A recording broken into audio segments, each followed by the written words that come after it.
And the thing is, I do believe there was talk about these things. I believe if we study history, the Confederates were able to shoot pterodactyls, back in the Civil War, and they spread these things out. Anybody can look it up online. Google it They yourself. spread these things out, and this is a historical fact. So, they spread this thing out, and it's got a huge winglet. It was a pterodactyl they shot. So, of course, these things have been around. Now, they went extinct, obviously, slowly, but surely. And so... What I'm saying is Jesus wrote a dinosaur to work. That's history. It's in the Bible. How to Train Your Dragon. Historical facts. And if you don't believe it, do your own research. Pull up Google. You'll find the picture, I promise. Oh my God.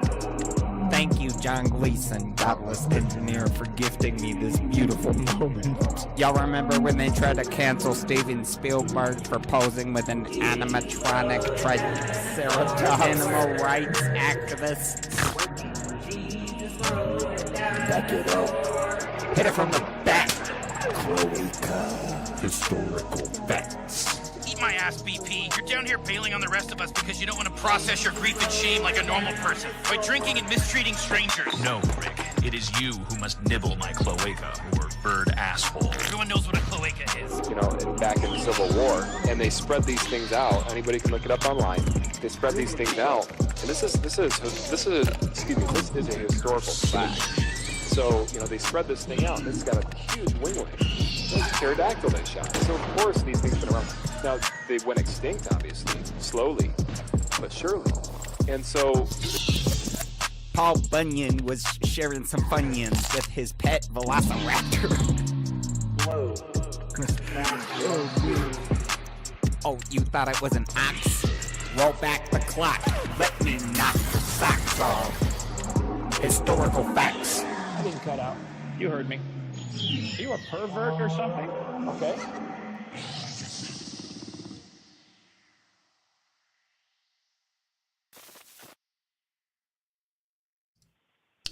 What's up, heathens? How y'all doing? I'm the Godless Engineer, and I critically analyze apologist claims to give you the best arguments and information so that you can stand up and use your voice. Tonight, though, we're doing a call-in show. So this is going to be a little bit different, well, a lot different than our normal Friday night shows where we have like news stories, we've got some fuck around and find out, and then we have, the response video. Tonight, if you have any questions about why I think Jesus didn't exist, or if you want to propose to me why you think that Jesus does exist as a historical figure, then I implore you to call in so that I can fuck around and find out whether or not Jesus existed. And I need people to call in to try to sway me away from this position. So if you happen to find yourself, thinking that Jesus definitely did exist and you have some compelling reasons that you think should compel me, then please do call in. The number is 256-634-6984. I'd love to hear from you. But if everybody else would love to fuck around and find out why people believe in a historical Jesus, then please stay tuned.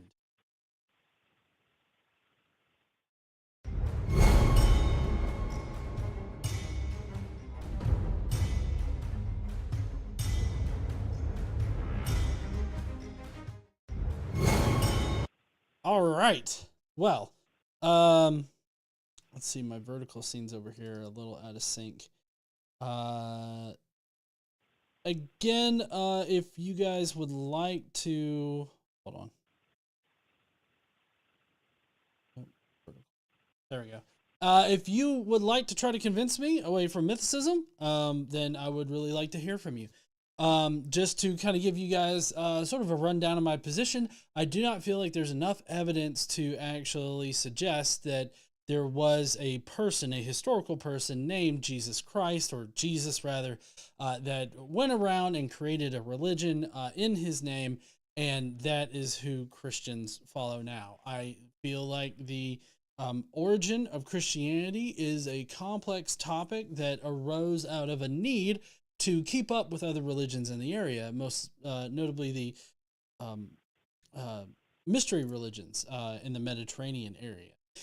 These mystery religions never had like a real historical central figure. All of the figures of the mystery religions were mythological. So it kind of seems to fit the, the whole skeletal structure of a mystery cult. Paul, the apostle, he used a lot of mystery cult language. So there's a lot of evidence that suggests that early Christianity was just a mystery cult, which lends credence to the idea of Jesus just being a mythological character from the very start.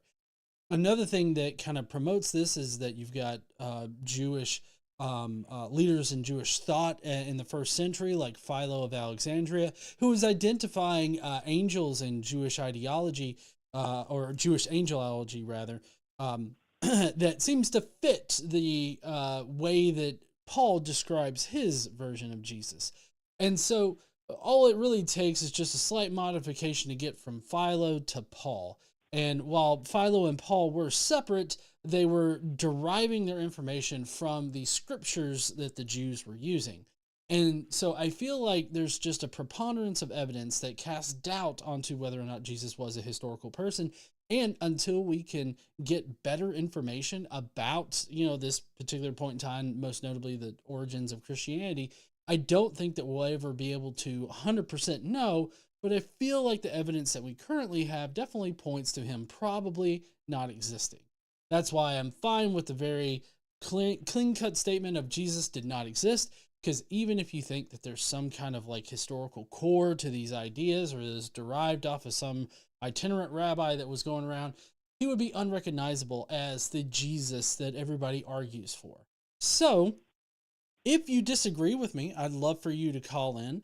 I'd love for you guys to challenge me on these ideas, because I feel like my hypothesis about the origins of Christianity should be tested. And if my hypothesis is strong enough, then it should survive whatever kind of bullshit you can throw my way.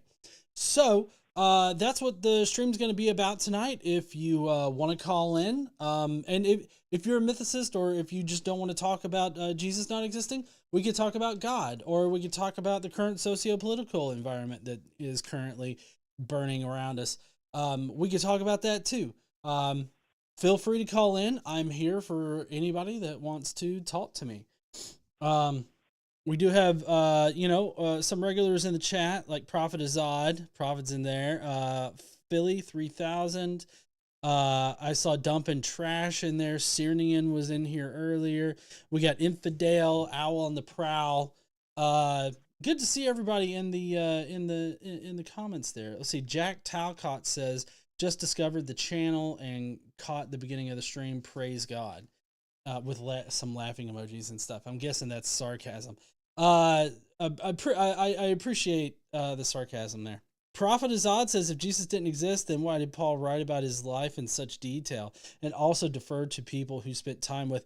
Oh, wait. Good point there, Zod. Good point. I do have like a couple of videos queued up that we could potentially review. One is actually by Friar Tuck that he released today about a Catholic priest that answers moral questions. So I do have that pulled up that we could respond to if we don't get anybody calling in here in just a second. We do have some very notable, news stories that we could talk about. First up is the anti-trans bill out in Texas. They're looking to literally criminalize trans people existing and making it a jailable offense, for one, and for two, offering a bounty of $5,000 to anybody that reports a trans individual as existing. And so that's kind of fucked up. There's a lot of Christian nationalist shit that's been going around here lately. Last week we had the guy that was wanting to beat disabled kids, and somehow that's like supported by scripture. And then you had West Virginia that has totally lost their fucking mind, stating that the Bible is inerrant, the Word of God is integral to the founding of our nation, and also is historical, is historically reliable and everything. And and is a moral, contains moral foundations of humanity or some kind of shit like that. Just totally bullshit. which is something that gets touched on with the Friar Tuck video that I got queued up. If nobody calls in, we got that going on. There's been a lot of things going on.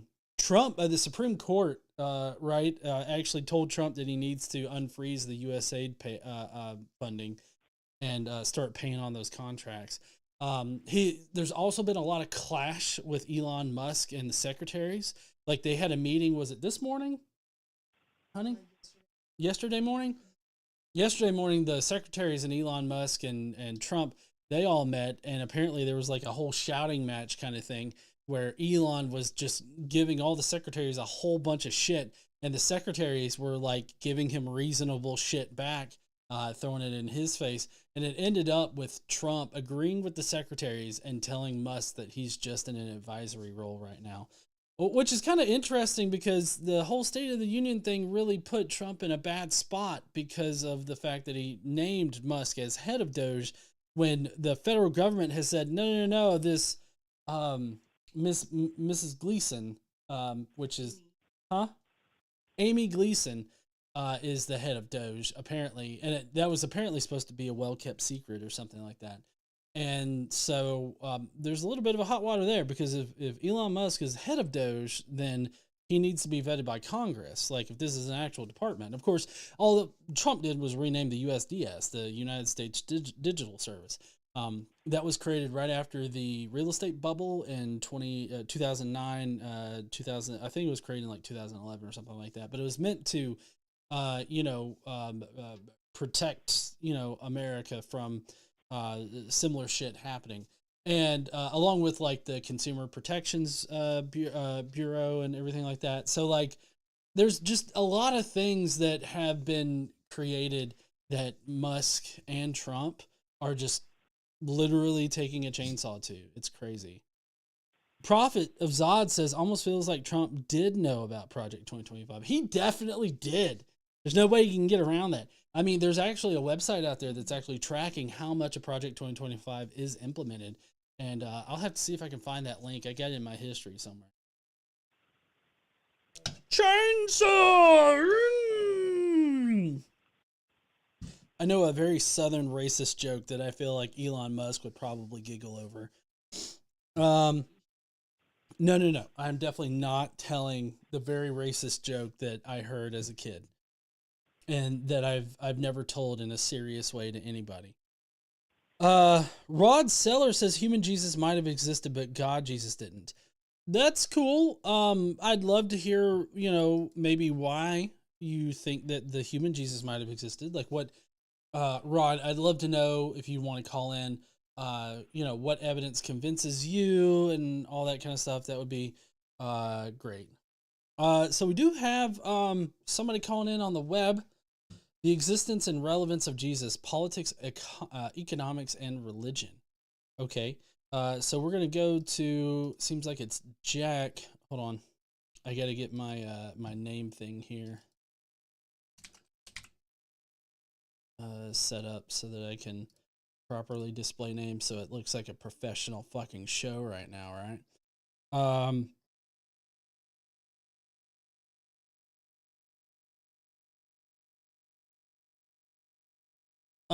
No, it was a different thing, but I mean, I'm sure that there are multiple sites that are doing it right now. But anyways, we're going to go on over and talk to Jack. What's up there, Jack? How you doing? Hey, greetings. Thank you for having me. This is a pretty cool setup you got going. Yeah, you like it? I do. I just discovered the channel, the stream, and I caught just as the stream was opening up. I'm excited to talk to you. Yeah, I'm excited too. So, you were wanting to talk about the existence and relevance of Jesus, politics, economics, and religion. Can you give me, maybe elaborate a little bit on what you wanted to talk about? Well, the topic, I want to support what you're doing. Do you think Jesus existed? And I'm not sure where your position is, so I'm coming in a little bit blind as to where you are. but it's an interesting topic, one that I'm very curious of myself. Okay. All right. Are you wanting me to sort of give you what my position is? Either way, I lean towards, I was leaning towards that he was like a mystical teacher, a master teacher and a rabbi. But I still have a little doubt. So I'm curious to see what I learned from you too. Okay. Yeah. Cool. I guess I just don't see any evidence that actually points me in the direction that, that kind of person is the reason why Christianity sprung up, or that he was the central figure that was eventually worshipped. I can't think of any evidence that would actually establish him as like a historical figure. Due to that, as well as the combined fact that all other mystery cults never had historical figures as their saviors. They always had mythological figures as their saviors. And Christianity seems to most definitely be a mystery cult at the very beginning, at least prior to Paul.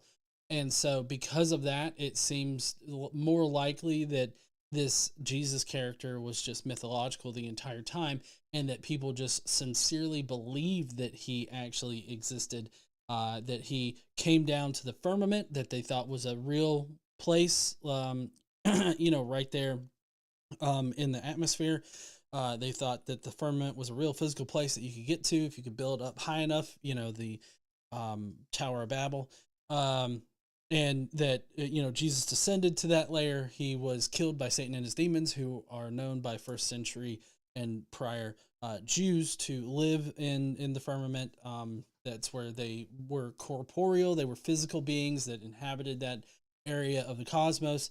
And they killed Jesus, and he was buried, and he resurrected and defeated death, defeated Satan and all this other stuff, and then ascended back up to the right hand of the Father and everything like that. So like just pretty much everything happens similar to how the Gospels kind of talk about it, I guess, a little bit.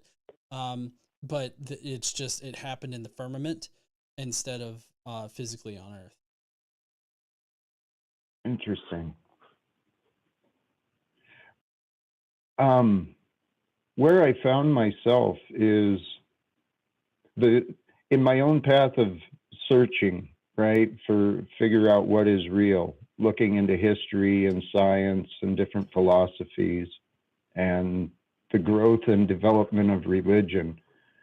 The Bible and Jesus were the last place I wanted to look, but everything actually came back to that for me. In my theory, what's that? Oh, sorry. I was just going to ask why did it come back to that? Because I don't have a very favorable position of like Jesus and the Bible and all that. Like I feel like the Bible is a horribly toxic book, and Christianity is a horribly toxic religion. I actually don't disagree with you. They have become used for toxicity. No. I'm saying that. I'm sorry. I'm not saying they became toxic. I'm saying that it started out toxic.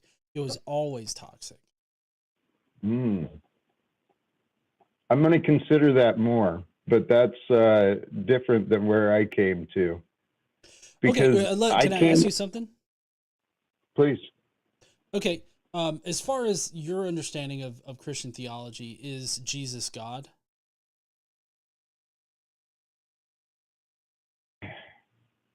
Yes and no. This is where Okay. I'm a little bit different than many Christians. Okay. So, well, I mean, I guess what I'm trying to get to is if Jesus is God, do you agree that God is unchanging? Like God is the same as he was, in the past, as he is now, and as he will be in the future? Yes. Okay. I can accept that. Okay. Is Jesus the God of the Old Testament?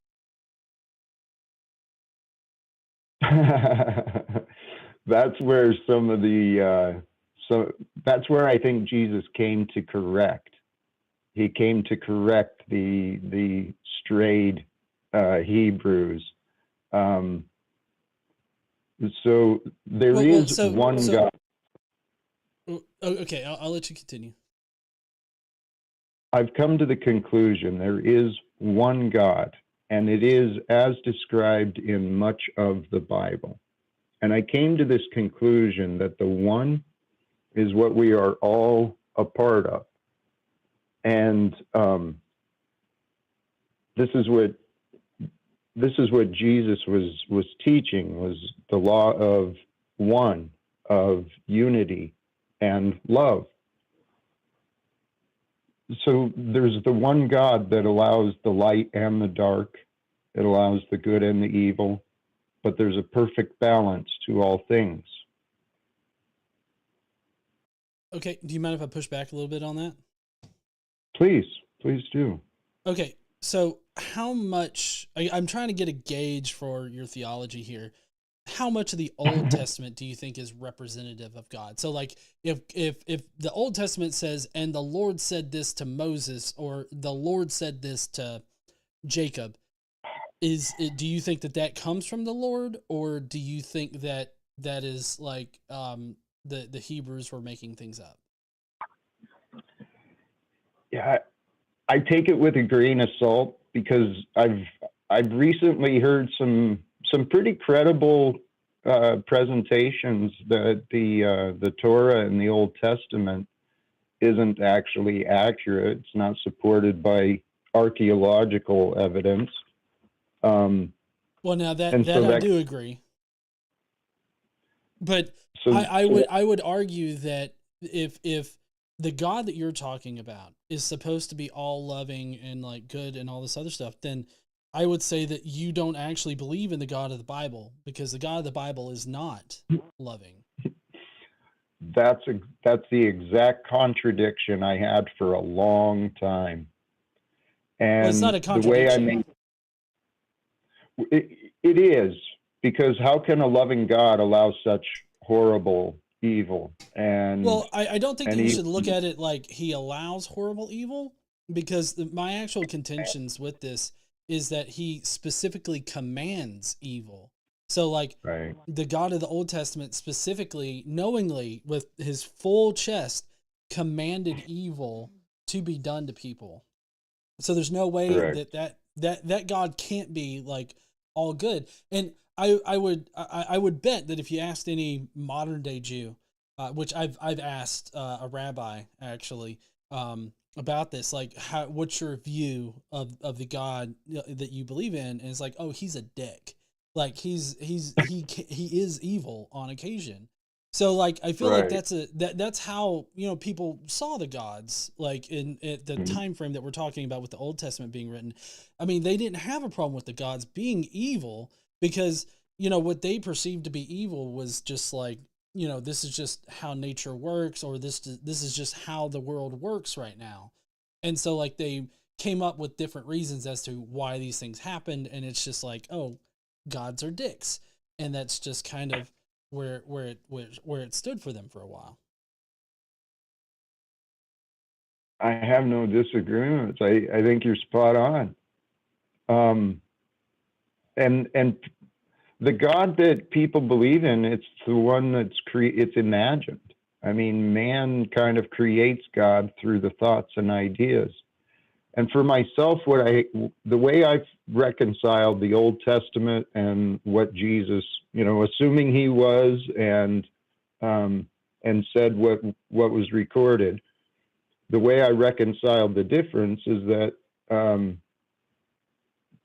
the Hebrews, the Jews, had misled themselves.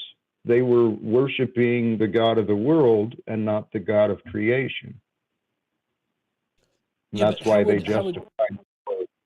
How do you know that though? Like, I mean, I guess I just don't know how one would actually come to that conclusion with evidence.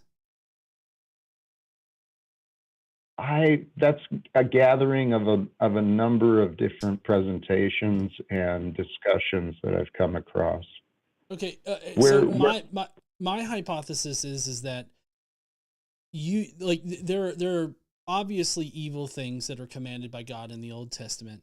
And I feel like you've just resolved that cognitive dissonance with your view of God by saying, oh, well, that was, this different God, or that was, them making things up, or any other excuse that you come up with to say that, oh, well, that's not the real God. And so you've essentially used your own subjective criteria in order to filter out the parts of the Bible that you don't like. Would you say that that's accurate or inaccurate? I've taken the Bible with a grain of salt, that with a couple of things in mind. I may not understand the intention of what was written. I allow myself some wonder. I don't claim to know what everything means, not at all, but I did start taking the red letter parts, the parts about love and forgiveness and mercy and faith. I started taking those things seriously. Okay, but so I guess what I'm suggesting is that you as a person, like the core of your being, right, aligns with those values. And so because you already align with those values, that's why you're able to keep those parts of the New Testament, because the red letters aren't in the Old Testament. I also contend, like, how do you even know that those are the words of Jesus, which are what the red letters are supposed to indicate, or like these are the words of Jesus? But there's no way that we can know what Jesus actually said if he even existed. So like the red letter part doesn't really matter. Well, whether Jesus existed or not, the words of wisdom speak to the heart. And when the heart allows the truth to be true, man, things transform. No, you see, I think that you got that a bit backwards though, because I feel like it's your quote unquote heart that is identifying things that you already value that are in these texts. Like what? So let me ask you this: why do you think the Bible is more representative of God versus like the Quran or the Bhagavad Gita? Sorry, I don't know how to pronounce that particular holy book. Yeah, I know it. Yeah, that one, or any of the other religious texts out there that also say the exact same things that you're identifying there. I mean, like, why aren't those just as true as the parts of the Bible that you identify with? I actually accept the Holy Scripture, the holy books, to be true. They're filled with wisdom and mystery. But you understand that they're all mutually exclusive, right? Like, you can't believe that the Bible represents anything true about reality, and then also like the Quran represents things that are true about reality. That they're opposed to one another. Like, you can't believe both books represent the same God unless you're heavily cherry picking out of all of these religious texts. That could be the case. What I've done is I've found value in many. I don't know the Quran very well, so I grew up most influenced, like you said. My heart is most familiar with the values and ideas of the Bible, of Jesus primarily. There's each of the religions has, by its choice to separate and diminish others, it's missed the point. Every one of the religion has a path to a mystical relationship with the divine, but if you follow the religion, you get misled. Okay, I get the feeling that you're like this, like Christianity isn't a religion; it's a relationship kind of Christian. Is that what you're getting at? It could be. I've been trying to figure. Admittedly, I'm sorry, and I'm not trying to be trouble. I'm trying to figure out how to best identify me as well. My religion is love. I have faith in truth, and truth. I don't claim to know the truth. I claim to have a relationship with the truth, and I discover the truth as I go. Well, But my yeah, life is hard. I guess my question would be, if you know that you at your core already identify with these particular sets of values, and that you understand that these are values that really represent you as a person, like these are the ideals that represent you.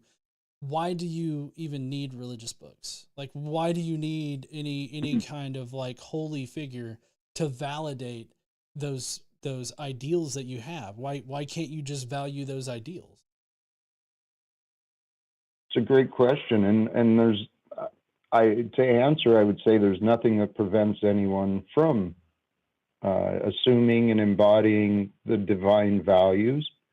But people are people, and people are kind of stupid sometimes. We learn through example, and if people don't find good examples, well, they pick up some pretty poor habits. That's what my life was. Well, so I feel like the way that you're coming to, your conclusions about your faith here can be easily exploited to justify truly horrible actions. Like everything that you've said here, as far as justifying like what in the Bible is true, as you've indicated here, people could use the exact same methodology to identify that God actually wants people to go to unbelieving nations, kill everybody in the nation that's not a young virgin girl, and then kidnap those young virgin girls and force them into marriages in their own country. Now, using your methodology, there would be nothing wrong with thinking that God would approve of that. I'm not sure how you came to that example, to be honest, because all I'm suggesting is that there's words of wisdom that will speak to our spirit. We are spiritual beings having a physical experience. It's temporary. I disagree, but continue.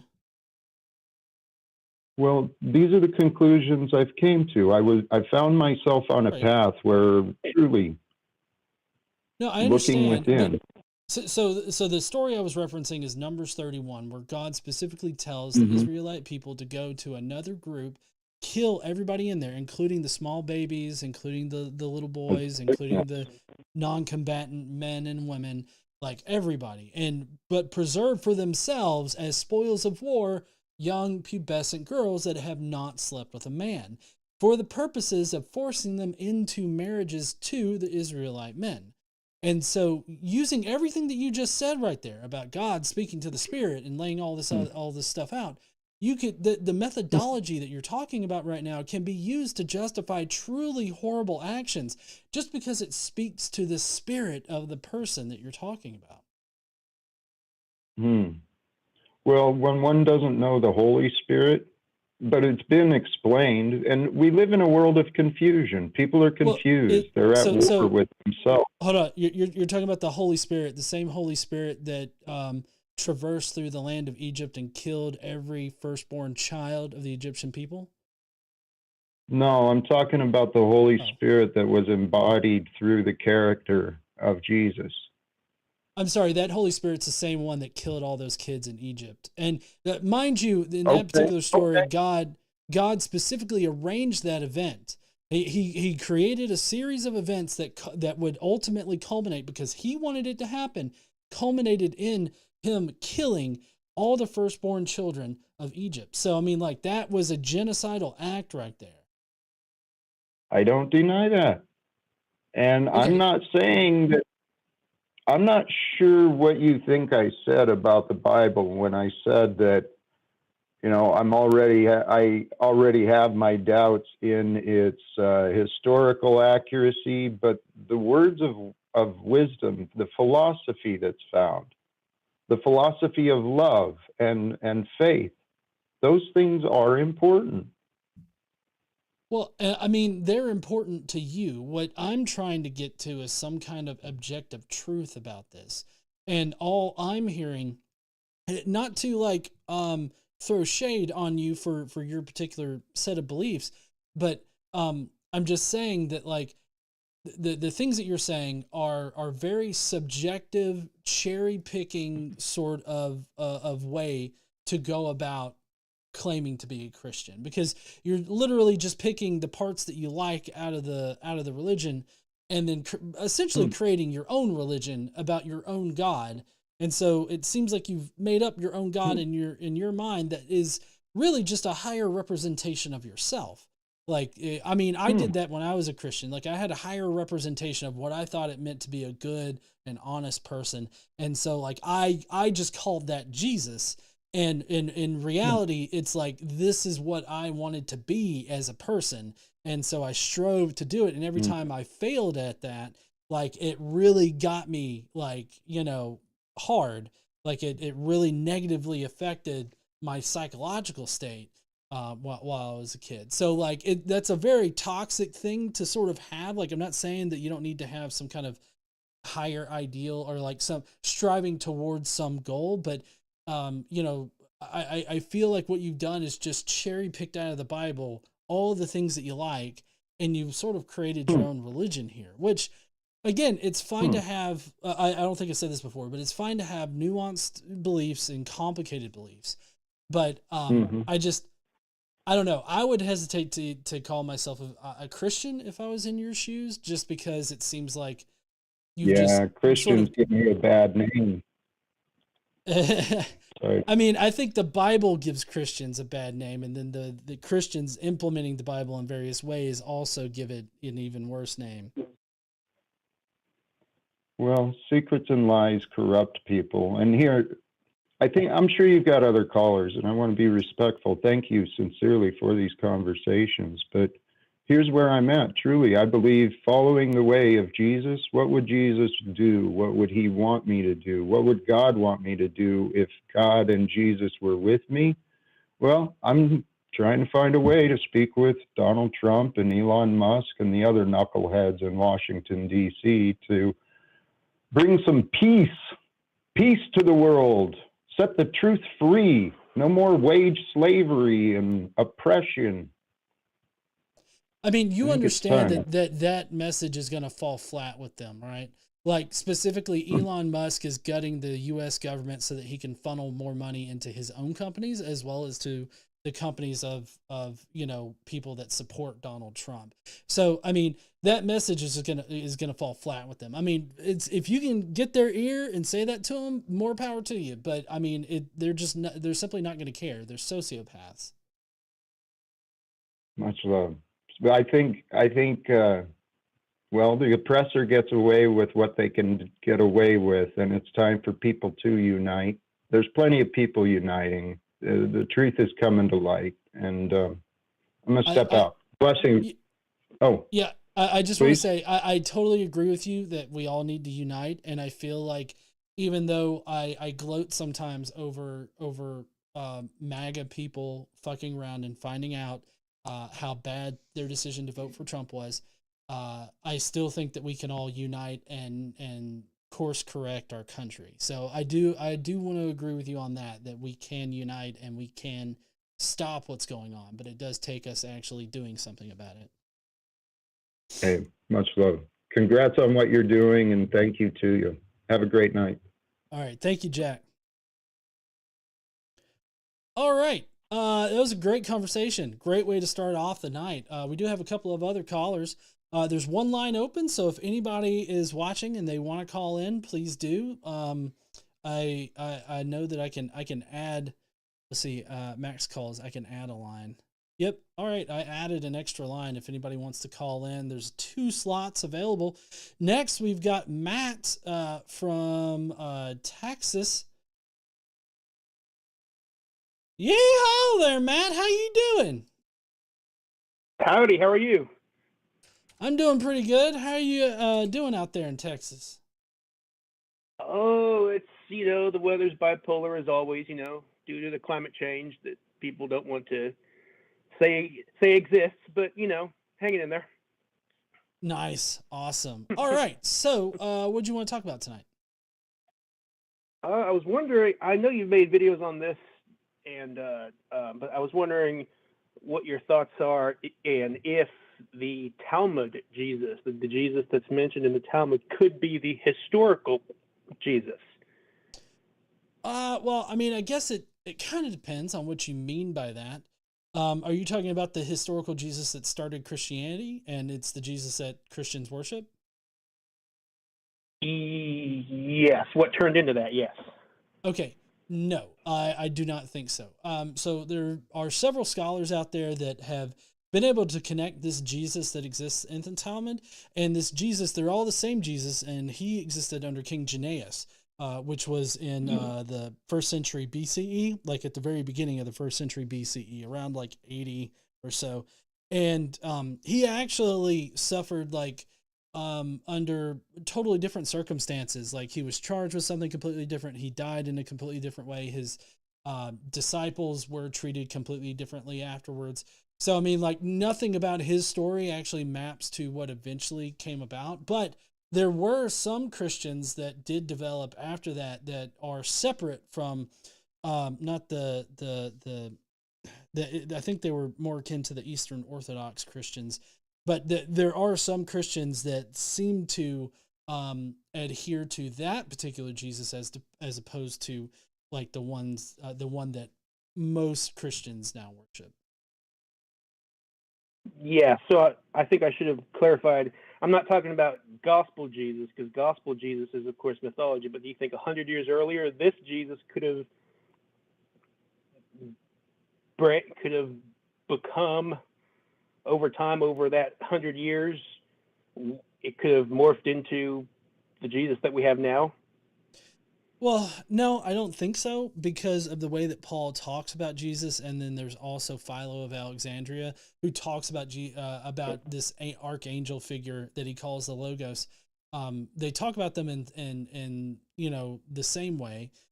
Paul doesn't really give us any kind of indication as to whether or not he believed in the Jesus from King Janaeus' time, or a totally mythological Jesus or whatever. So Paul doesn't really give us any kind of information about that. So there's no way for us to connect the King Janaeus Jesus to the Jesus that Christians eventually came to worship. I do agree that modern Christians now, as well as Christians anytime after Paul's time, they worship the gospel Jesus, which is totally different from any kind of like historical Jesus that could have existed. But I don't see any solid connection between this King Janaeus Jesus and the Jesus that could have started Christianity, because this Jesus that could have started Christianity, at least, if we were to take at least the very common core of what scholars say is true about the historical Jesus, he would have had to have existed in the 1st century CE as opposed to BCE. Yeah. And so I think that with the vast differences in the storyline and everything like that of the Jesus under King Janaeus, it's highly unlikely that he morphed into the one that inspired Christianity, at least the mainstream Christianity. Yeah. Well, I mean, like just a kernel. Could that small kernel of Talmud Jesus have, I mean, because from my count, they apparently have 9 things in common. They had the same name. They had disciples. They did magic or sorcery. They led Israel astray. They were judged by the Jews. No witnesses came forward to defend them. They were crucified. They were killed on the eve of Passover, and their disciples were executed. And they both had a mother named Mary. So just as a kernel, I mean, I kind of feel like that's kind of abstracting out both stories to where it's more parallelomania rather than actual parallels between the two. Just because, like, take the disciples. In the Jesus story, it's legendary that the disciples were killed for being disciples, whereas in the King Janaeus Jesus's story, they were literally immediately routed for being disciples of this Jesus. So I mean, like, while true, like the legendary stories about the disciples of Jesus have them being killed, the King Janaeus disciples, we know he had disciples as a matter of like historical record as far as the Talmud goes, and they were immediately dealt with as opposed to being allowed to like spread the religion and then only later, much later down the line, killed. So, I mean, there's major differences that I think if you take them into context, kind of preclude the parallels that you're trying to draw there. Yeah. So, like, let's say this failed apocalyptic preacher named Jesus in the first century CE, that is mentioned in the Talmud, that maybe he had a small following, and then he got crucified, and then some of his teachings or whatever lived on in a very small group, and then 100 years later, this guy Paul comes along, and by that time this Jesus had been deified, and then Paul creates what we now know as Christianity, and then later the Gospels are mythologized and plagiarized from Homer and the Odyssey and all that stuff, and then that would pretty much explain it all, at least in my mind. Is that even remotely possible? Well, I mean, possible, sure, but whether or not it's plausible is the real question.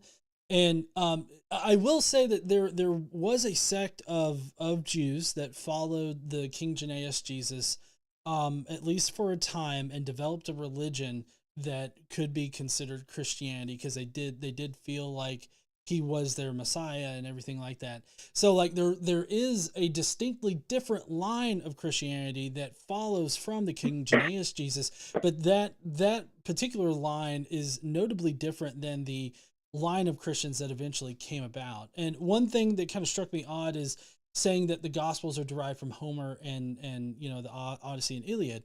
That's true for Luke's Gospel, but it's not true for the previous Gospels. So like Mark's Gospel doesn't have a connection to like Homer's Iliad and Odyssey. It's only because of the sea narratives in Luke's Gospel that we get the Homer's Iliad and Odyssey kind of breaking through, and we can make those connections. Now, that's not to say that very obviously with the gospel writers having to attend pagan schools and being exposed to pagan literature and everything like that, obviously there's going to be a lot of pagan influence on the Gospels, but I feel like we don't get very clear-cut Homer's Odyssey and Iliad references until Luke, where he just blatantly kind of puts them in there to where we can actually make those connections. Mark's Gospel is more pared down. There are some allusions to very common Hellenistic ideas, like, for instance, with Jesus being baptized in the water and then a dove descending and inhabiting him. The dove and the descent from heaven is imagery that's very common of the Hellenistic age, as far as representing gods and deities that are descending to earth to, do things in human bodies. So like, there's definitely Hellenistic influence on the Gospels, but I would just contend that the Iliad and Odyssey doesn't come in until much later. What about the Dennis McDonald's book, the Homeric Epics and the Gospel of Mark? Because that's all about how Mark completely plagiarized the Odyssey. I thought that's a basic fact. So I've read McDonald's Two Shipwrecked Gospels. I've actually, I can't even see it. I got the green screen behind me, but I've got McDonald's Two Shipwrecked Gospels, where he covers that. I actually haven't read his connections in Mark, so I don't have an informed opinion about that. He completely, I mean, when I read that, I was like, bro, you did it. You solved like where the Gospels came from. They completely ripped off the Odyssey. So I would highly recommend that. No, yeah, totally. That. Yeah, I didn't know that he wrote one about the connections to Mark. So I definitely will have to read that or listen to it rather, because that's generally how I consume books. But it wouldn't surprise me if there were connections there. I just didn't know about them. Because like I said, there are Hellenistic influences even in the Gospel of Mark. So it wouldn't surprise me if we could find connections there to it. I just hadn't heard of them before. Yeah. Yeah. It's a great book. I was like, wow, this is it. I feel like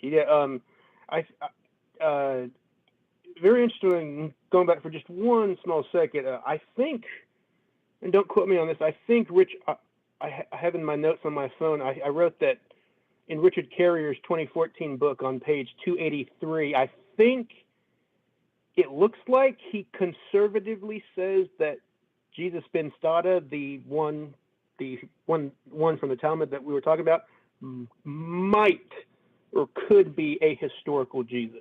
Page 283. Well, I mean, he was a historical Jesus in that this Jesus ben Stada, if memory serves, is the one from the Talmud.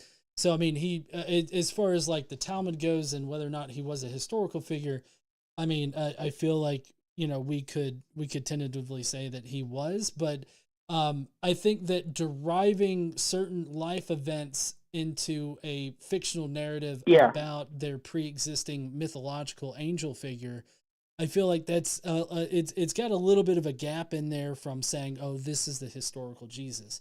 I think that there were definitely figures of Jewish history that were used in order to generate gospel stories and stories about Jesus. But I don't think that, like, for instance, Paul used this Jesus ben Stada in order to craft his theology about Jesus. Interesting. So do you say absolutely that there was no historical Jesus, or do you just say I'm not convinced? Would you dogmatically? I mean, I guess it's like saying, there absolutely is no God, or is it like I'm just not convinced there's a God? So would you dogmatically say there was no historical Jesus, or would you just say, based on the evidence, I'm not convinced? I mean, based on the evidence, I'm not convinced. That's why, like, up here on my background, you see he probably didn't exist. I generally don't speak in such concrete terms as saying Jesus never existed kind of thing. That's more to get a point across that, like in one sense or another, he didn't exist. At least, any kind of any kind of idea of what the historical Jesus was that we currently have, I don't think any of those existed. So I kind of straddle a fine line there. But as far as like objectively, I would say I go with more probabilistic language in that I say he probably did, because I think the evidence points more in the direction of mythological figure. So like 90%, 98% did not exist, or what would you, no, if you had to give a number? I mean, I generally go with what Carrier came up with, and that's 1/3 or 33%. But I mean, that's primarily because the current evidence that we have for a historical Jesus doesn't really move the needle on our prior probability of him existing, which relies on correctly placing a class reference on Jesus, and that class reference is of these rank Raglan hero types that were very common in like the Mediterranean area, as well as venturing outward into cultures and societies that used Hellenistic ideas in order to form their stories. I think that he fits pretty well in that, and so that's why like we come to the 33% likelihood that that he probably didn't exist.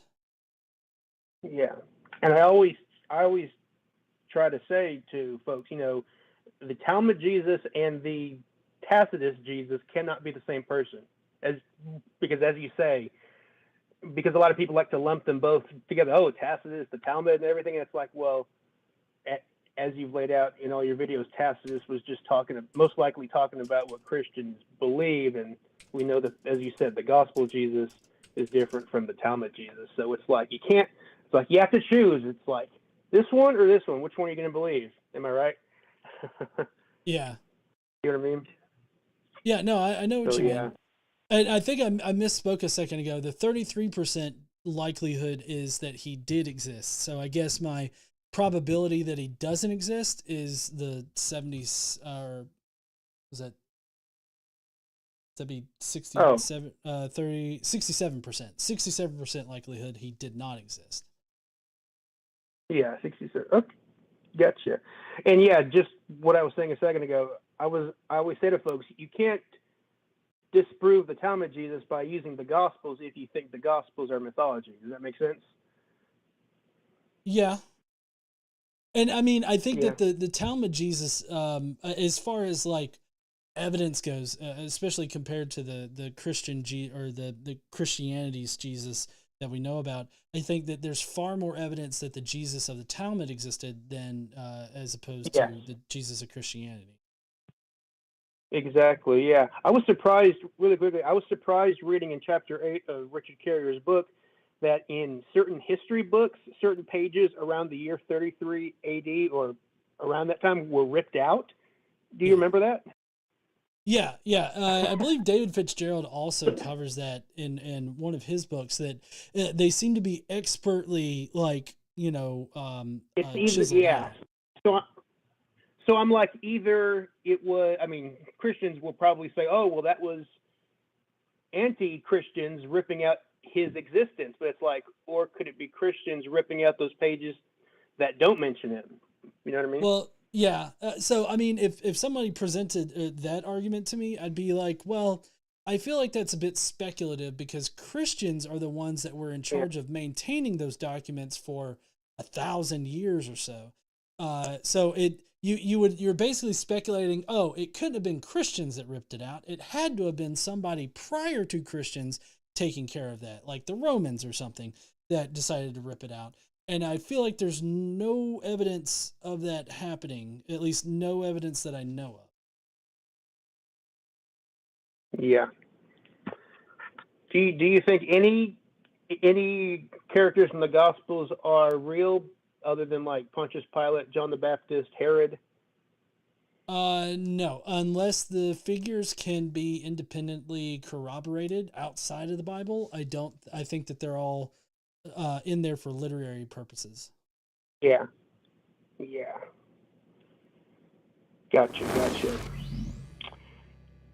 All right. All right, Matt. Well, I appreciate you calling in, and I'm definitely gonna have to check out McDonald's book. I've actually been able to debate McDonald on this, and that apparently was a rather contentious debate. I saw that.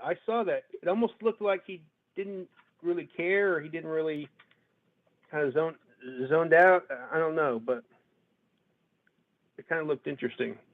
Yeah. It was interesting, but I felt like it couldn't have gone. I wish it had gone better. We want meat. We want meat. Well, I mean, I really wanted to, discuss the topics, but it seemed like he was really just more focused on trying to prove that Q exists. Yeah, exactly.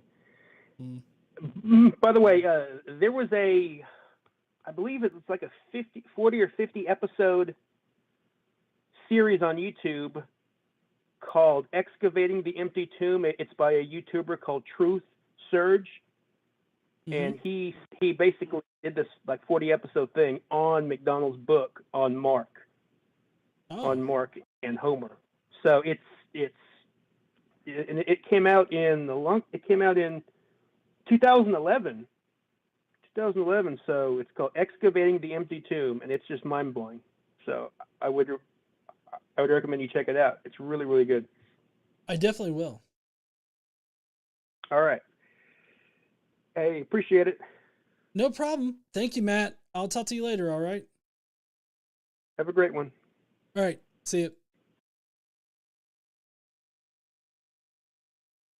All righty. Really great callers tonight. Really appreciating everybody that's calling in so far. We do have a couple of other callers on the line in the queue right now.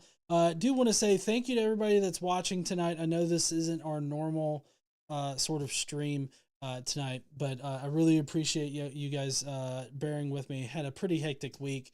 But in any case, I do want to implore you that if you enjoy, me taking these calls or any of the normal content that I produce, definitely consider subscribing to the Becoming a Skeptic Mafia member, hitting that join link down below. It really helps us, pay for all the editing tools and everything that we use here at Godless Engineer. And, it just helps us out in general. Another way that it helps us is by liking, commenting, and sharing all of our videos. That would be really appreciative. Or I would be really appreciative of that if you did it. So, oh yeah, if you join, you get all the cool emojis that KC just put in the chat there. We've not been able to add new emojis in a bit, so if we get more members in the Skeptic Mafia, then we can potentially update that. So We are going to be going to our next caller, which they're calling in with landlines right now. Or, well, maybe not landlines, maybe cell phones. I don't know. But we got our next caller coming in. What's up there, caller? How you doing? Hello? Hello. Hi, can you hear me? Yep, I got you. Hi, yeah, I just wanted to say, big fan, man. Been watching you for a while. Just a couple of comments on the whole historical Jesus thing. I don't know if you've ever read Caesar's Messiah. Oh, that's a horrible hypothesis. What's your name though that I can put on the screen? You can give me any kind of Johnny. name. Donnie. Oh, Johnny? Yep. Okay. Okay. All right, Johnny. Gotcha. Yeah, I Sorry. mean, I guess.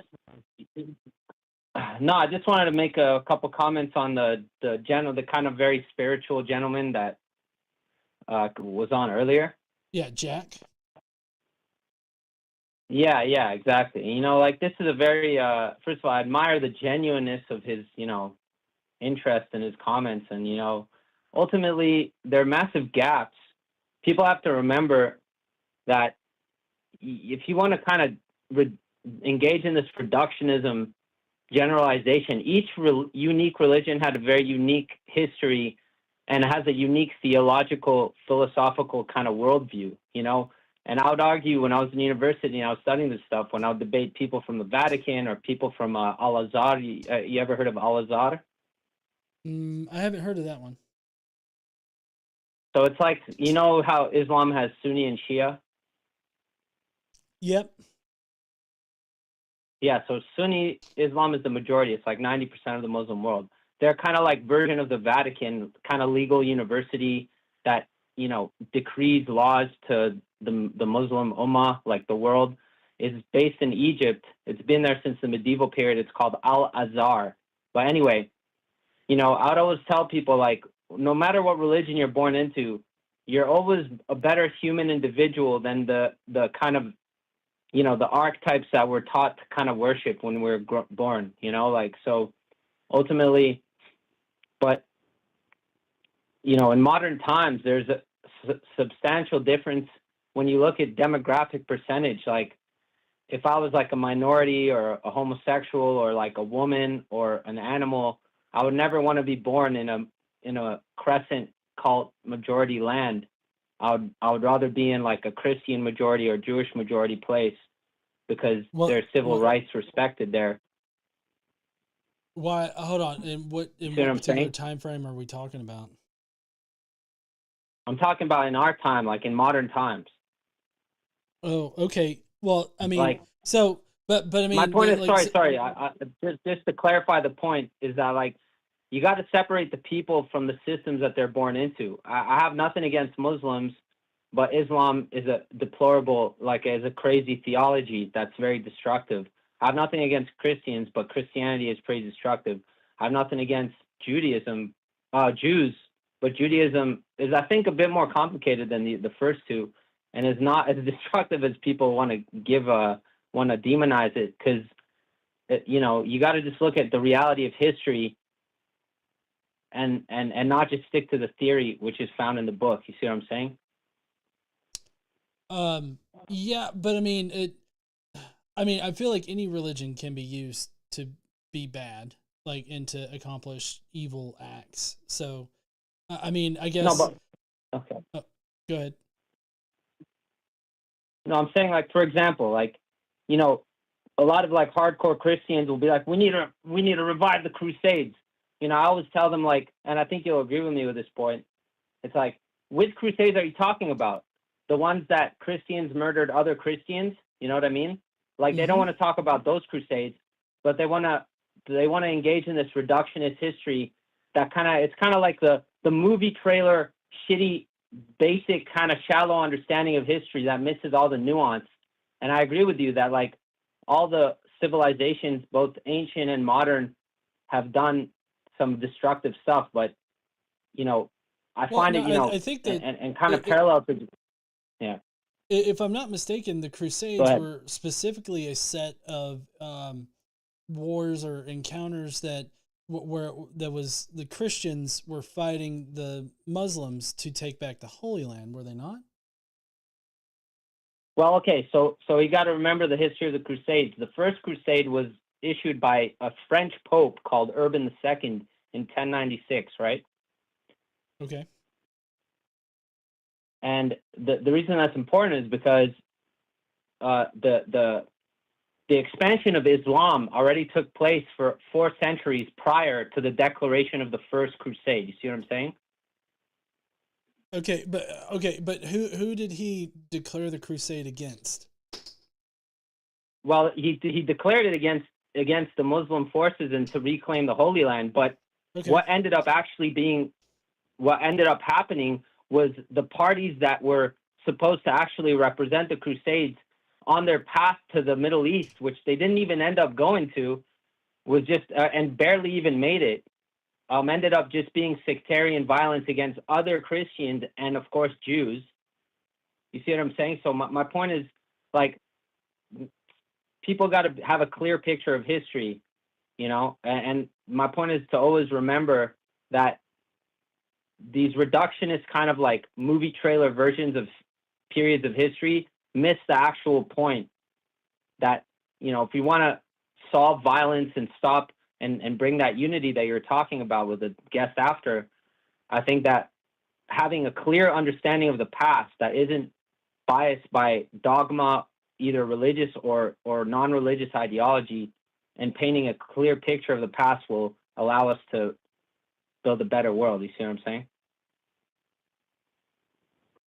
Sure. I'm sorry. Is that what you called to talk about? Was about how to bring peace to the world? A couple of comments, like on the spiritual guy. My point is, like, you know, I think that the reason America was such a successful country after the revolution was because it didn't, unlike a lot of the European countries, the founders ensured that religious freedom was pertinent. Don't get me wrong, like the reality of American history is not as ideal as the actual ideals the founders wanted, right? There's obviously slavery and persecution of like corruption of government officials like Alexander Hamilton with the Whiskey Rebellion and other things like that, right? So the founders, even in their own generation, squandered the purity of the revolution because the very people that founded the country engaged in corruption in their own lifetime. You see what I'm saying? But my point is, like you know, when it comes to like these ancient texts and trying to figure out, and I actually, you know, again, another point about the Atwill book, I think that that's a very viable theory, and people like Carrier dismiss it. You know, I don't think Carrier has even read his book because some of the responses Carrier wrote to Atwill's book had nothing to do with any of the arguments that Atwill actually wrote. So I don't think Carrier even read the book. But regardless, I mean, I don't know if Carrier read his book, but Carrier definitely interacted directly with not only Atwill, but also Atwill's argument. So regardless of what Atwill put in the book, he specifically, you know, was responding to arguments that Atwill was using. So, I mean... Yes, well, regardless, I have a lot of I have personal responses to a lot of Carrier's criticism of Atwill that nobody got to kind of bring to the table. But I'm not going to, you know, I don't want to like waste your time. I know there are other people calling. I just want to make a couple points, you know. We do know that Paul was anti-Judaism. He literally, and again, we don't even know who Paul is, kind of like Homer. We only have the name Homer because other people, after a certain period of history, just affiliated that name. He could have just been the dude who actually compiled the text that became understood as kind of canonical. You know what I'm saying? Just like Paul. But I think comparing the political career of Titus and his hijacking of the civil war of Jews, and if you actually understand the ancient kind of environment that Christianity emerged out of, I think Atwill's argument is very, very compelling because within Judaism experienced Hellenization prior to the conflict between Rome and Judaism, the alleged conflict, which I don't think really happened the way conventional history wants to understand it. No, and, you know, if you go to I'm so biblical... sorry, Johnny. I'm so sorry, but like all of this is conspiratorial talk. There's no actual evidence to back up anything that you're saying. as far as at-will's I stuff disagree with goes. that, though. You can't say that, though. You can't say that because no, I can't say even what's the your history. evidence that No. But that hold up, Paul hold was up. just You a said that pseudonym, it's conspiratorial, but pseudonym.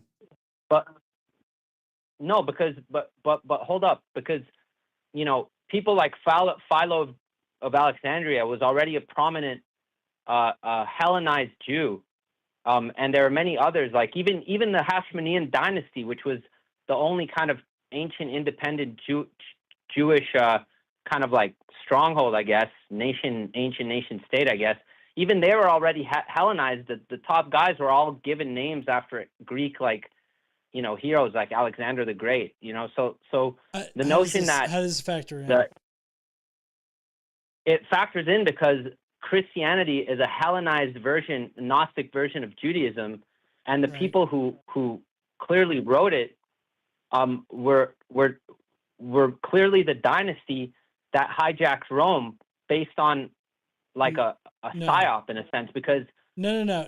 I'm sorry. Well, if hold you up. use buzzwords like psyop, I'm gonna immediately associate you with Alex Jones, which is what you're coming off as right now. No, first of all, I don't follow Alex Jones. I don't support him. But hold up. I have a question.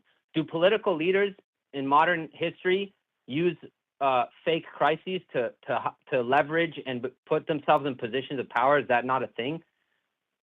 I don't. Can you name one? I don't know. I can't name one that would fit that. Well, I'll give you a case study just to serve as an example, because human nature doesn't change in both modern and ancient contexts. Like, so you ever heard of the gun smuggling federal government operation that was under Obama? It was called Fast and Furious. That's a movie. No. Look up the federal ATF, DEA, Department of Defense. Look it up. This is open. You can look this up. Everybody listening can look this up right now. Operation Fast and Furious was a clandestine agency operation that involved the federal American government smuggling guns to cartels knowingly with trackers on them to so-called see where the guns ended up. And one of the firearms ended up killing an innocent citizen in San Diego or San Francisco. I don't remember. But regardless, the government at the time used that crisis to justify taking people's gun rights away. So now the reason I bring this up hold is a on. case I study have to in our push time. back on that, because at no point in the United States history have gun rights been violated or Yes, they taken have. away. No, Yes, when? they have. Absolutely. First of all, there are over 2,000 federal laws that have regulated. No. Hold on. Gun control and limiting who obfuscated has the original. access. Hold on. Gun control and limiting access to highly destructive weapons is not restricting the Americans' rights to own weapons. During the time that you're My talking dear friend, about, you're no, hold on, no, I'm not your friend. Look, during the time that you're talking about, I'm not I owned 4 weapons. I owned 4 guns. None of that has anything to do with what I said. No, you said Americans' I bring- rights to own weapons, own guns, was taken away. I have a question for you. Okay, let's stick to that point. So you clearly don't know about Operation Fast and Furious, since you just admitted that, I just looked right? it up. Can we stop for just a second? Okay. So these were a series of sting operations where the Tucson and Phoenix area, where the Arizona U.S. Attorney's Office and the ATF purposefully allowed licensed firearms dealers to sell weapons to illegal straw buyers to track the guns to Mexican cartel drug leaders to arrest them. Yeah, It you was just not to repeated take gun exactly what I rights described. away. It was not to take gun rights No, away from Americans. you're funny. You're funny because you're making a completely separate point. The government at the time used that as an argument to say that, you see, the cartels are getting high-powered firearms, so we need to clamp down on firearm They were using ownership. it to track the guns so that they could arrest cartel people. Those are called sting operations, and law enforcement does Wow. that all Okay. the time. You clearly haven't been So, involved in hold on. anything to Johnny, do with Johnny, law Johnny, enforcement in your Johnny, life. Johnny. I wouldn't Johnny. recommend making assumptions about me. No. You should not make assumptions out here. I'll just tell you right now. But also, what legislation was passed that restricted the gun rights of Americans? Well, I didn't say that federal, I don't know, clandestine operation was directly the cause of them taking people's rights away. I said that many arguments, partisan arguments from the government at the time, used such crises, which you just admitted and articulated. No, hold on. They used partisan arguments. Hold up. First of Let all, me finish my point. Johnny, I will mute you. Johnny, if you don't let me talk, I will mute you, okay? First off, what she stated was the reality of the situation. The reality is that there was a sting operation that was used to arrest cartel leaders or whatnot that were buying these weapons. Yeah, you're repeating what I said. No, we're not. You said that those weapons were used to kill somebody in San Diego or wherever in the fuck ever, and that was used as a crisis to take people's rights away, is what you said. What she said was completely different from what you said.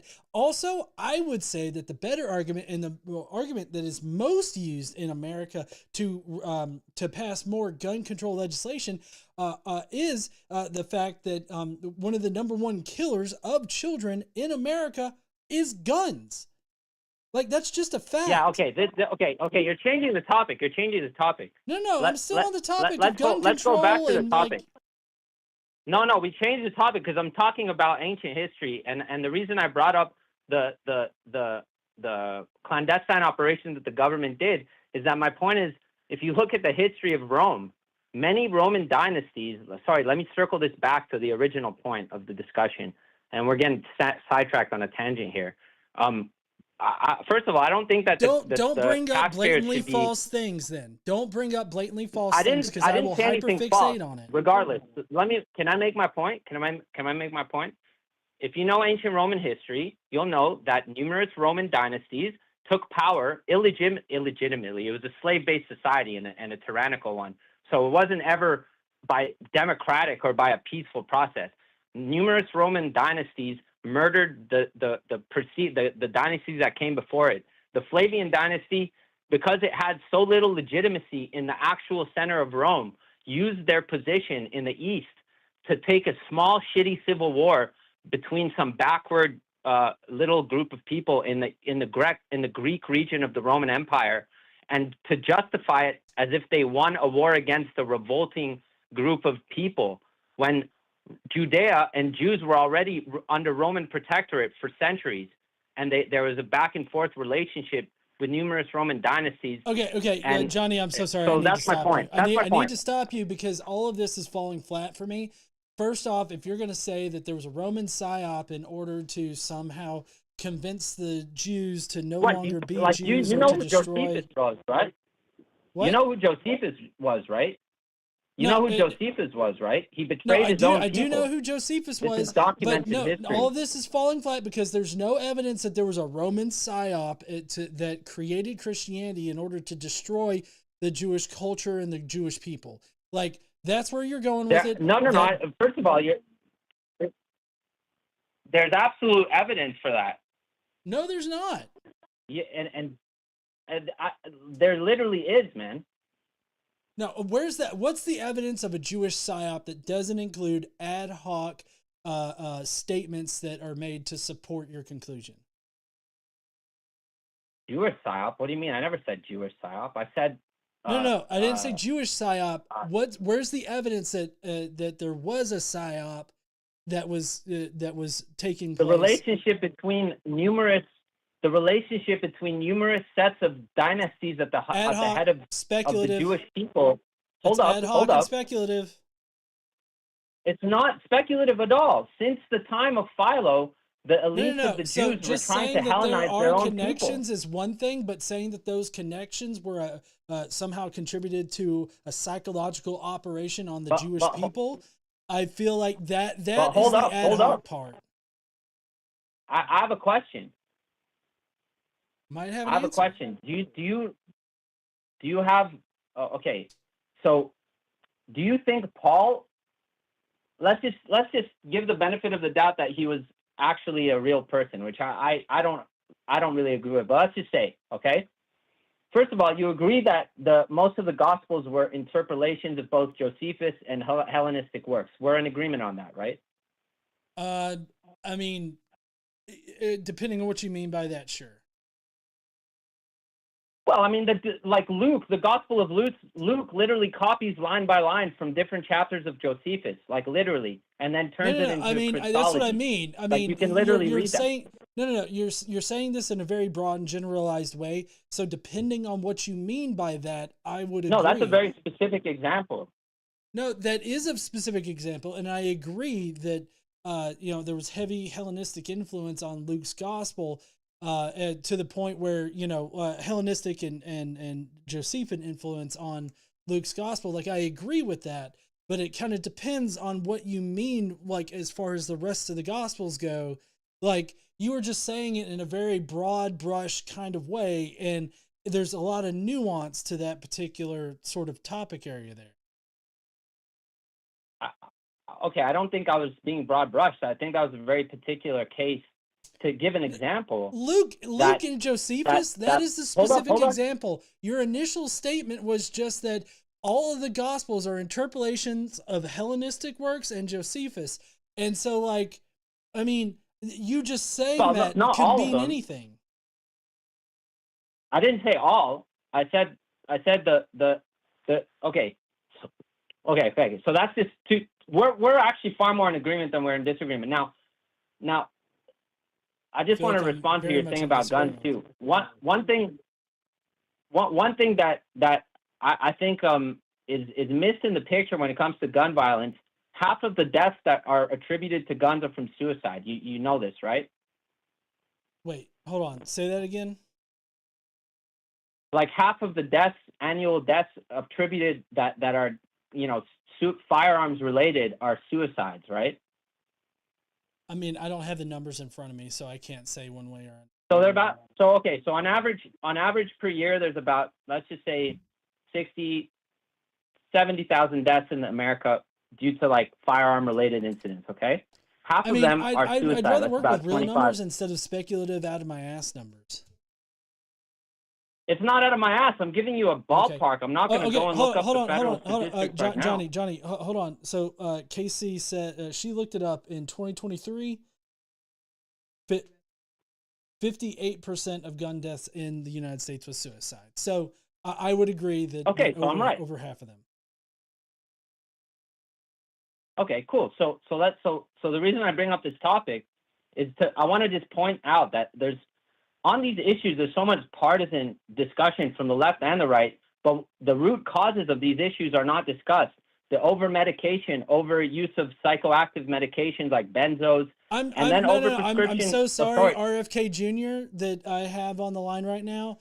You're not going to shit talk people getting the necessary medication to help cope with Whoa. Hold up, man. Why are you being partisan? I'm not a big fan of RFK anyway, nor am I a Trump fan. I'm being somebody that has been on those medications to help my depression. And the first thing that the psychiatrist tells you is that this is not meant as a long-term solution. This is meant to help you in your therapy. And so you painting it as, oh, people are just over-medicated with all this shit. That is just so wrong on so many different levels, and that kind of thinking gets people killed. Whoa. First of all, you're accusing me of having a notion that is causing deaths, bro. That's a bit extreme. What you said, no, it's not extreme. That's a fact. Secondly, what you said is an idea a very extreme thing you just that kills people every year. No, okay. You know what kills a lot of people? Here, okay, I have a question. Do you know that medical malpractice is the third top cause of death in actually most Western countries?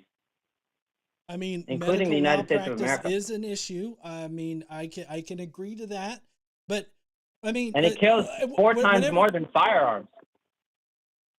No, I disagree with that. Hold on, Casey's looking up the actual Again, numbers. these See, are- I like to not just pull Okay, shit out of look, my there's- ass. I like to verify.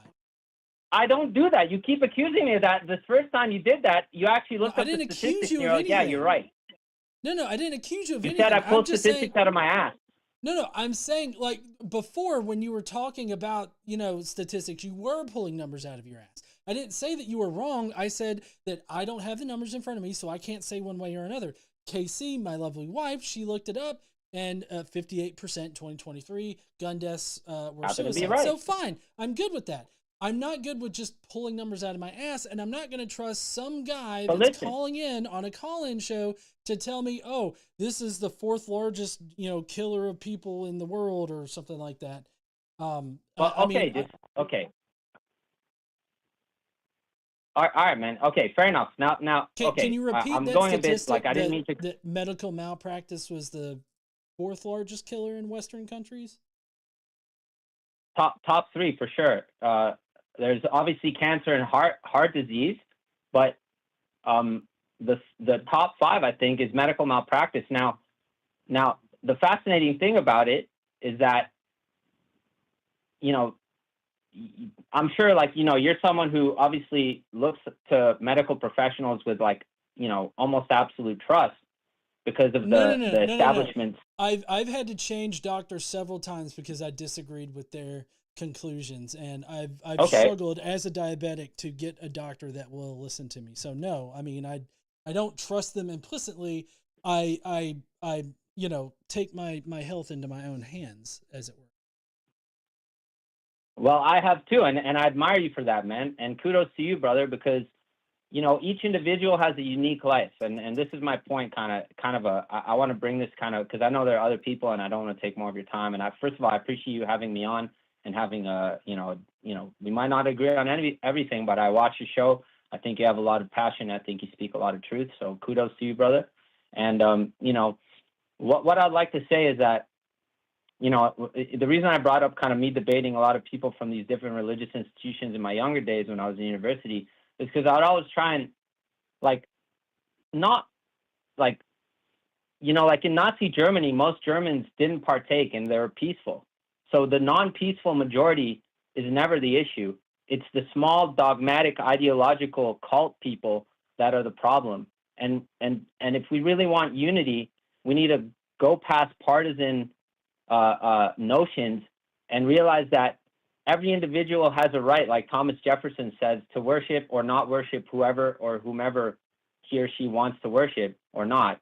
But you don't have a right to treat people like less of a human being if you do. You see what I'm saying? And then I think it goes conversely in the pool of people who don't believe, So I think that we can all strive to respect people's difference of opinion and to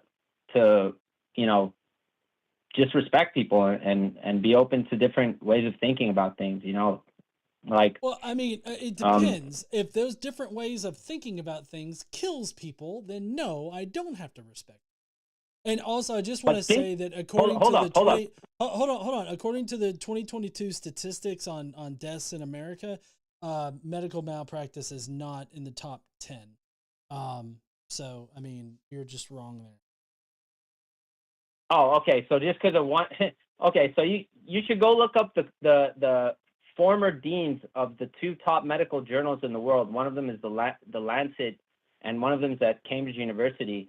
And two different deans of medical schools on the record admitted that medical malpractice is a significant issue. Not only that, there's so much. No. Well, hold on. We're not saying that it's not an issue.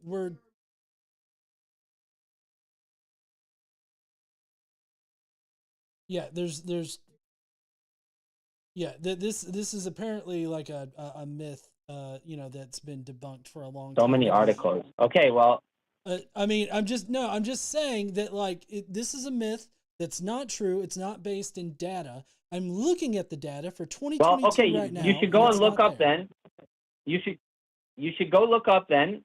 Go to the legal establishment, both state courts and federal courts, and look how many cases are being adjudicated upon No. that So do fall you under think I'm that saying that category, it's and not you'll a be problem? surprised.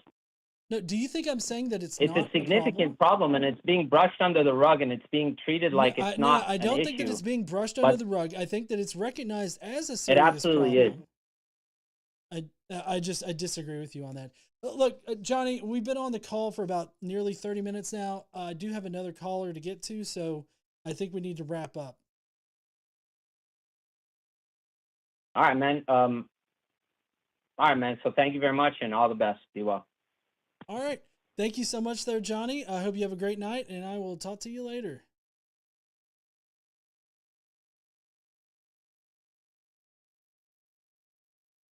All right. That was interesting. Yeah.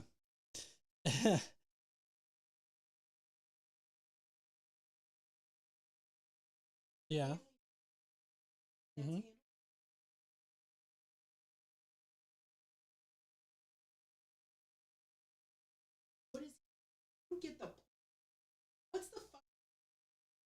I don't even know how he got onto that. I think that he was trying to cast doubt on like authorities or something like that.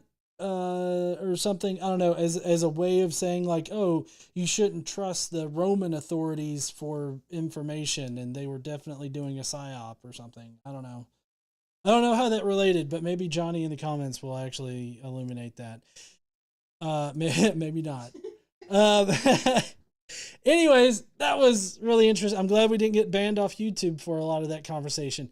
Now I do have 4 call slots open and about a half hour left in tonight's show.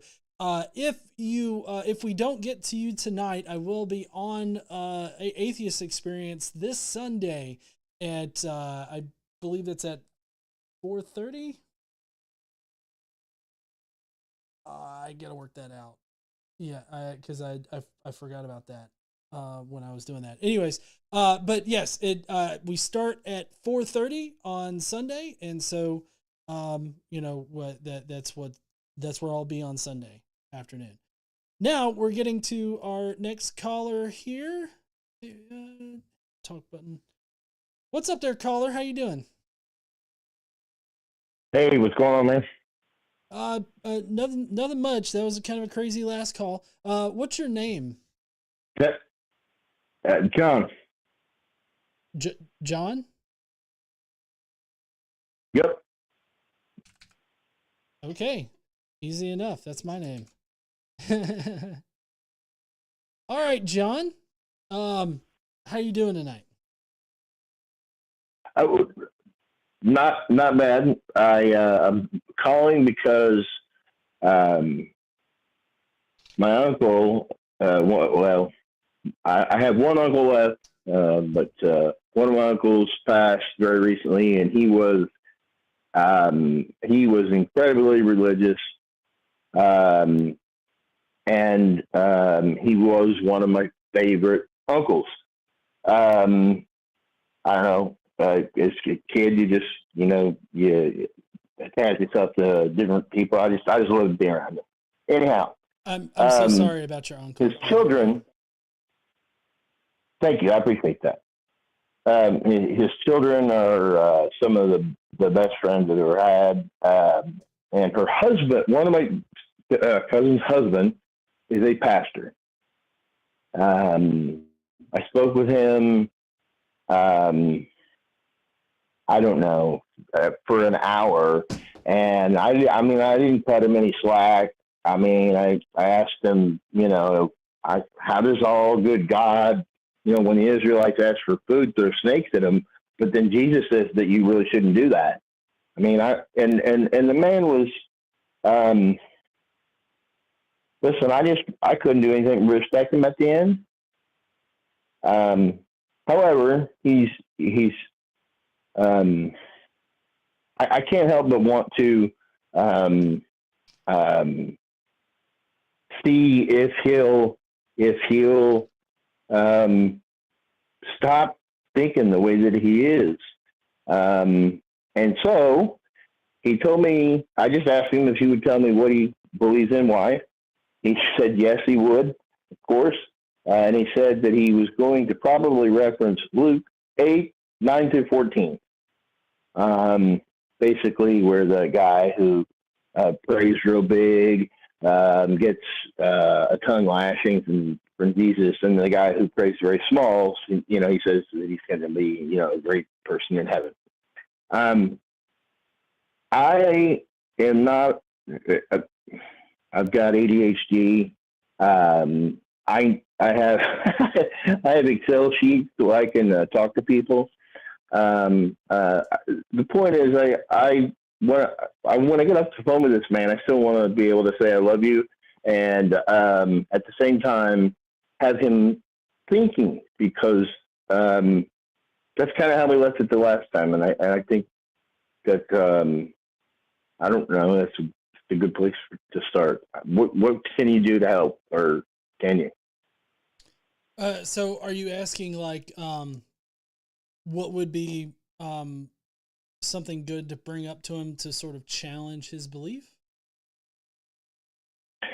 Well, yes. I mean, for instance, I'm not just choosing to read that passage because context has a place.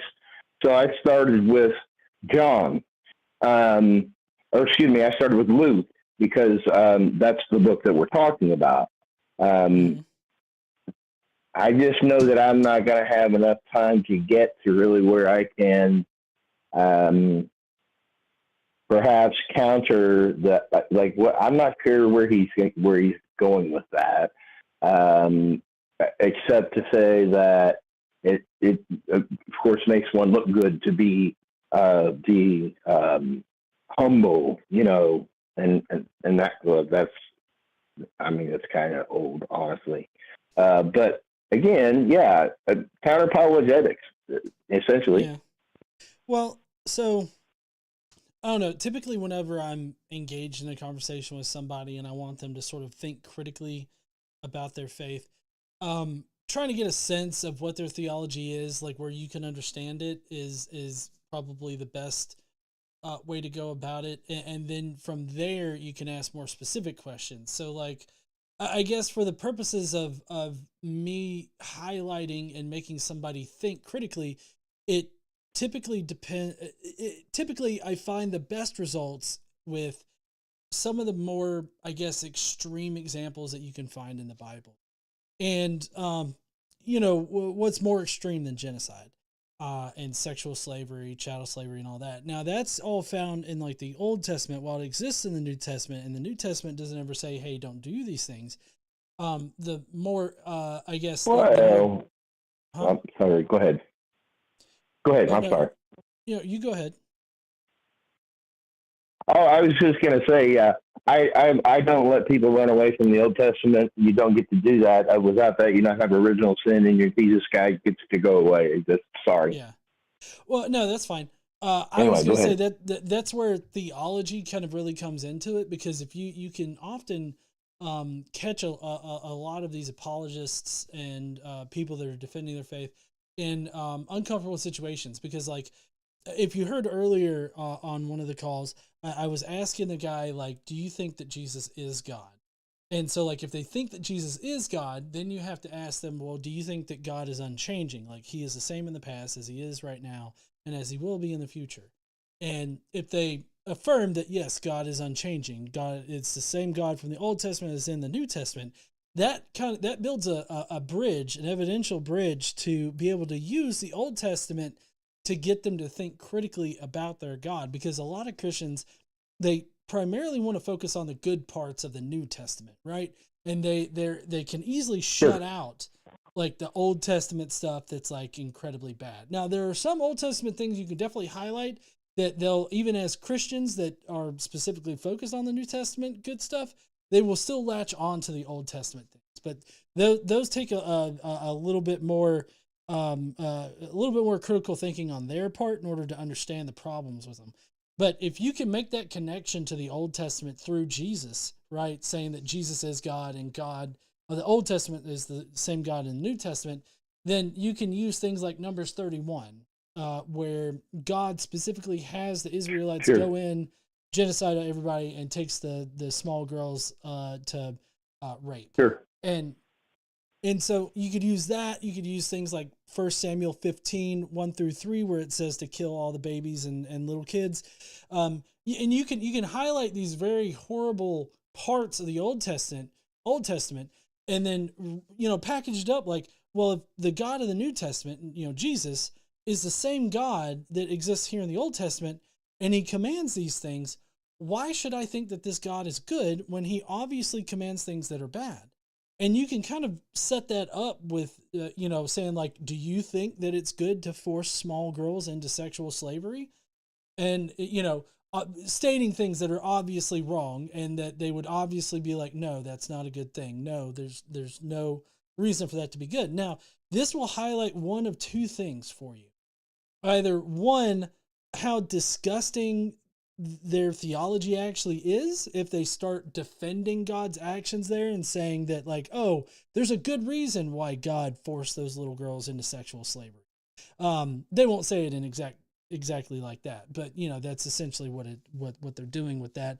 It's either that, or they'll be a bit stumped. Yeah, that would make me they sad. can't. Yeah. They'll be a bit stumped, and they won't know how to answer you, and they'll be like, I don't really understand everything that God does. But I mean, I've found more times than not, they end up saying, well, I don't understand God, but God is always good, and so there's a good reason why that happened. And that is like a disgusting kind of theology, in my opinion. Sure. If I could, with just one more thing, because his wife, my cousin, is quite the dominant one in the relationship. Now, there's absolutely nothing wrong with that at all. But I promise he is not paying attention to Paul when he tells her to shut up in church. Well, yeah. I mean, how might that be better stated, though?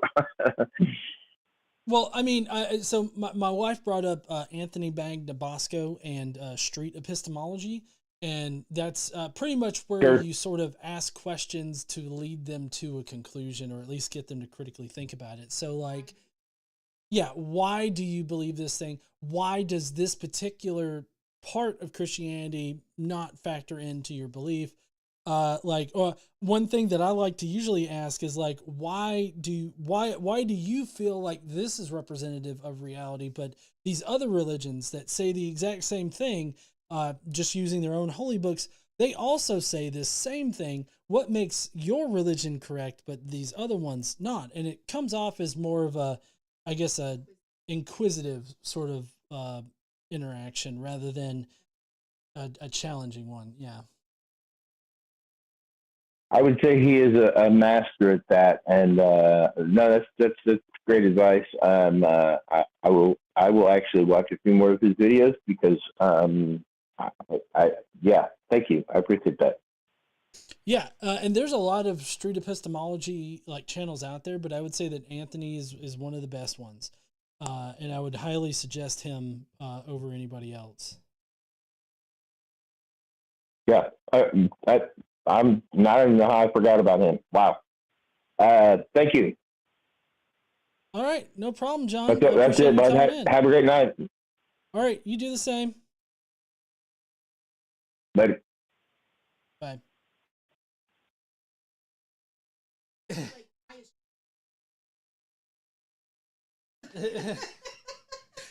I'm sorry. I went down my own path because my own path is to be like, that's disgusting, right? Like, Well, I understand that now. That would have been a better tactic. Yes, honey. I yeah, you're good at advice. That's right. So I mean, I do have calls open, but I only have about 15 minutes. So I really appreciate everybody joining up today and watching and having these good conversations. Really enjoyed those that did call in and everything. Actually, I think I'm going to go ahead and in the show, in the call-in stuff right now. To confirm show. Yep. There you go. Okay.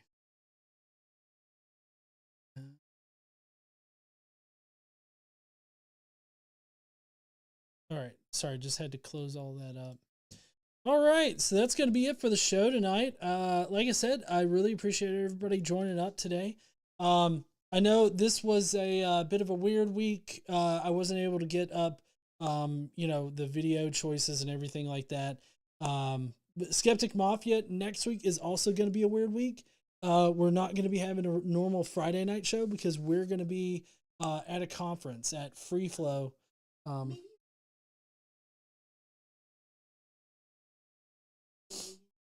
Oh yeah, like on like on TikTok. Yeah, that'd be cool.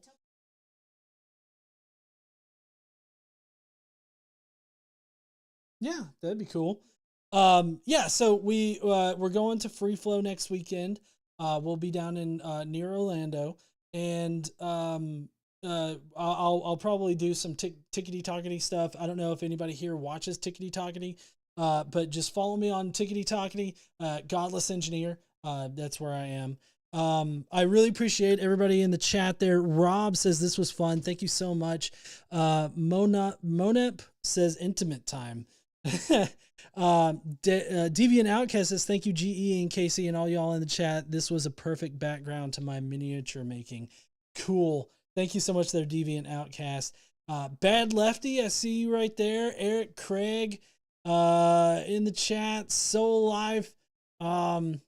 Anyways, Jack Ander, enjoyed you guys. Godless Engineer. If you get a chance, go to the Monroe for lunch. Okay. The Monroe, yeah. We'll look it up. We'll see about it. I know we do have some ideas about places that we want to go and have some pretty good food. What? Oh yeah.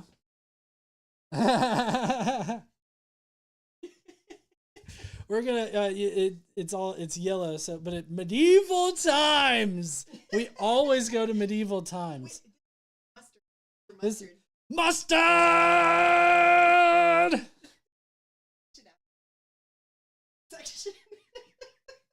We'll see if we can do that.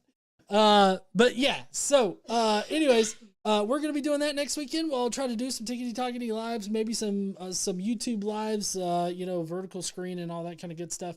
But we're gonna be doing that next weekend. So yeah. I guess I'm gonna let you guys have your Friday nights back, and I will talk to everybody I guess Sunday. I might do a tickety tockety thing tomorrow afternoon or something like that. I'm not sure yet. Depends on how I feel. So go there, go to tiktok.com/Godless Engineer or whatever in the fuck. Philly's asking if there's any gaming this weekend. I don't know yet. Maybe I have a couple of games that I'm playing right now, so I might end up doing that maybe tomorrow morning because I think you got a massage thing. Oh, you got a hair appointment. Okay. Yeah, I could totally do a stream tomorrow morning while you're getting your hair did. But anyways, y'all have an awesome night tonight, and I guess I will see you guys later on this weekend. Don't forget to stand up and use your voice. Bye, heathens.